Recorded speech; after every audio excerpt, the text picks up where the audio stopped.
Alright guys, we are still at it here with the KRX.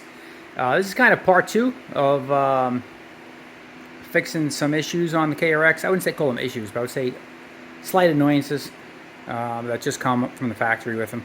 If you didn't catch the last video was on the fuel rollover valve for the gas pressure in the tank. I already posted a video on that, so check that one out if you're interested in that fix. And if you've seen in that one, I had all the plastics off, and I told you there was something else we were doing.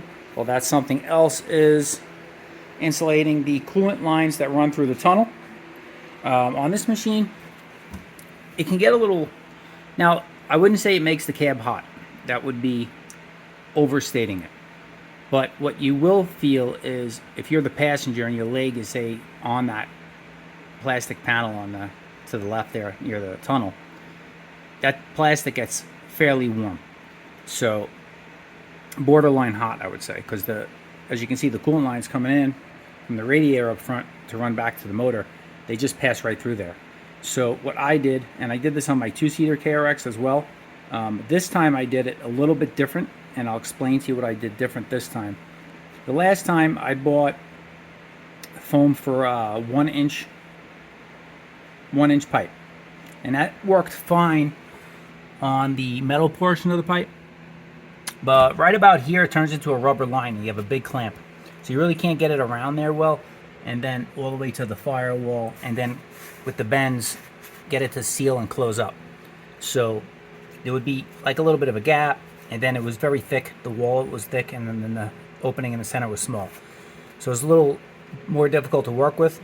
It did help tremendously, which is why I'm doing it now. This time what I did was I used foam for 1.25 to 1.5 pipe, and what that does is actually leaves a little bit of a space inside here. It's actually not tight to the line, so you can feel it's kind of, there's a little bit of a space there too still, so that's actually going to help you, like double insulation almost. In theory, what happens is you'll have your coolant line, you'll have a little bit of air gap in between, and then you'll have the foam. So the heat has to transition, an air gap there, plus the foam. If you have the foam right up against it, believe it or not, you would get more heat transfer through the foam, directly through it. Whereas if the foam's actually a little bit bigger than the pipe, like that there, you have a little bit of air in there as well, and then there's less penetration through the foam, so in theory you should have less heat coming out.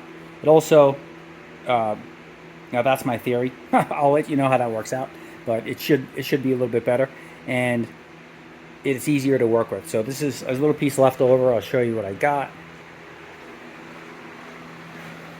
It's just this stuff here. You got it at Ace Hardware. That's where I got it, Ace Hardware, but you can get it at Home Depot or anywhere else. It's for 1.25 to 1.5 pipe, and then you see it's pre-slit, so you just separate it, get it over the pipe, and then a couple zip ties, to hold it in place.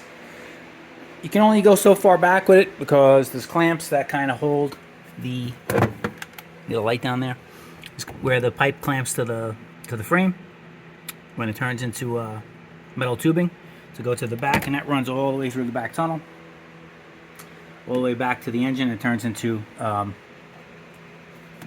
rubber coolant lines again. So right here, it transitions to rubber up to the firewall, and then it transitions to metal tubing all through the floor to the back to the engine. So you can only go about that far down. Right in the middle there's your drive shaft, and then just kind of zip tie it up. It's plenty of space there between the drive shaft and the foam insulation, and I did it on that pipe as well. That's pretty much it. The biggest pain in the neck of this job is getting that side panel off. This one here, off of the side of the tunnel. There's a million clips, and the hardest ones to get to are these top ones here. I'll show you. They go up there. You'll notice that when it's all together, you have that space up there. There's 1, 2, 3 here, and then one inside clip that you have to get to, and they're very difficult to reach. So that's really the hardest part, is getting those clips out, and then really untucking the panel out of here it's a bit of a pain in the neck without, you know, taking the whole dash apart, but you can do it. You just got to be patient and slow, take your time, and get it out. Now we're just going to get it all put back together, and those two jobs are done. So I hope this helps somebody. It definitely does help. I can tell you, I did it on my 2-seater. It helped tremendously with the heat there, and I'm thinking with this foam here, with it being able to fully wrap around the pipe and seal. The other one was a little bit of a gap still left, and plus a little bit of air in between. Should have extra should insulate extra well, as opposed to the one with just the 1-inch hole inside, which I used last time, and it didn't fit around the pipe as good. So that's it. That's my tip and trick for eliminating some heat for the passenger in your KRX 1000. Hope this helps somebody. If it did, smash that thumbs up button. Follow us on Instagram. Subscribe to the channel if you haven't already, and stay tuned for the next one. Ride safe.